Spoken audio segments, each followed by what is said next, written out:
அடேங்கப்பா! ஆதிரா யாரடா இவ்ளோ கோவமா பேசிட்டு இருக்கான்னு தானே பாக்குறீங்க. அது வேற யாரும் இல்லங்க. என்னத்தாங்க.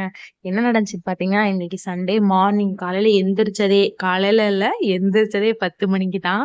பால் வாங்கலான்னு கடைக்கு போயிட்டு இருந்தோம். அங்க பாத்தீங்கன்னா, பால் கடை க்ளோஸ். அந்த பிளானும் ஃப்ளாப்பு.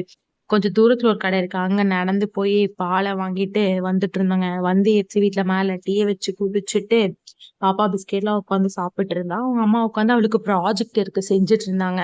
எல்கேஜி தான் படிக்கிறா. அவளுக்கே ப்ராஜெக்ட். சரி நம்மளும் பார்ட்டிசிபேட் பண்ணலாமேன்னு சொல்லிட்டு இந்த ப்ராஜெக்ட்ல அவளுக்கு காட்டு விலங்கு தனியா, வீட்டு விலங்கு தனியா எடுத்து நோட்ல ஒட்டி குடுத்துட்டு இருந்தேங்க. அந்த ஒட்டையில தான் அவளுக்கு குடுக்காம நான் ஊட்டிட்டேன்னு சொல்லிட்டு அப்படி கத்திட்டு இருந்தாங்க கோவமா. ஸ்க்ரீன் முன்னாடி என்ன பேசுறான்னு தானே பாக்குறீங்க. அது வேற ஒண்ணும் இல்லங்க. ஹலோ ஃப்ரெண்ட்ஸ் அப்படின்னு நம்ம பேசுற மாரியே உட்காந்து பேசிட்டு இருக்காங்க. கேட்டுக்கிட்டே ஆனா ஜாலியா இருந்துச்சு. அவரோட வாய்ஸ்ல அத கேட்கும்போது நம்மள பார்த்து பண்றத குழந்தைங்க பண்ணுன்னு சொல்றது சரியா தானே இருக்கு. டன்னு சொல்லி ஒட்டி முடிச்சாச்சுங்க.